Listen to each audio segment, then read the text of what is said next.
The Academic Staff Union of Universities has hinted of the possibility of another industrial action by the end of this month should the federal government fail to sign draft renegotiated agreement of May 2021. The union at its National Executive Council meeting in Ilorin, the Kwara State capital, says government should be held responsible for the possible industrial disharmony. ASUU National President Professor Victor Sodeke says the union hopes the government will urgently sign the agreement. And we have reached a conclusion.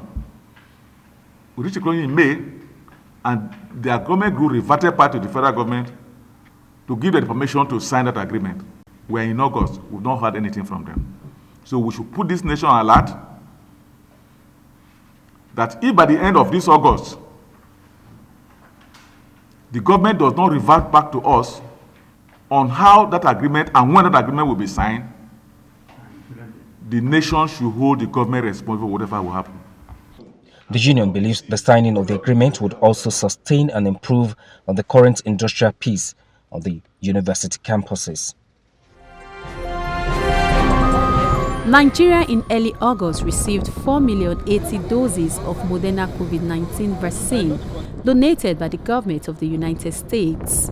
In less than 2 weeks, 177,600 doses of Johnson & Johnson vaccines out of the 29,850,000 doses the federal government has purchased through the African Import-Export Bank and the African Union was also received.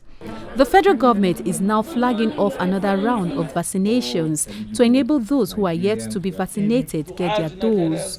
On the method of distribution, the federal government says the Johnson & Johnson vaccine will be taken to hard-to-reach and security-challenged areas in the country. In your personal interest as a Nigerian, when the vaccines are made available, for you to ensure that you get vaccinated as quickly as possible. More of the vaccines are said to be expected into the country in the coming months. As has already been indicated, Nigeria is also working on being a production site for vaccines. We are working with eminent Nigerians, and we have been working also with National Assembly to get the resources. As of June 2021, over 3 million doses of the Oxford AstraZeneca COVID-19 vaccine doses were utilized for first and second round vaccination. It is that time of the year that lawmakers and ministries, departments and agencies of government interact more for ease of the passage of the nation's annual budget. In the next few weeks, President Muhammadu Buhari is expected to lay the 2022 appropriation bill before a joint sitting of the two chambers of the National Assembly.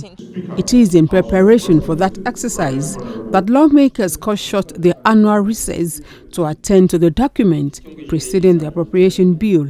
All MDAs are expected to appear before the committee with details of their actual income and expenditures profile for the 3-year run 2018-2021. In her presentation, Finance and National Planning Minister gives a rundown of the projections for 2022. In her presentation, Finance and National Planning Minister gives a rundown of the projections for 2022. Oil price benchmark is projected at $57 per barrel, with an oil production estimate at 1.88 million barrels per day. CBN representative is put on the spot over what the lawmakers describe as a free fall of the naira. We are now at the INE window at about 410 naira to the dollar, and it has been that way for the last 6 or 7 months. It has been stable in that segment of the market.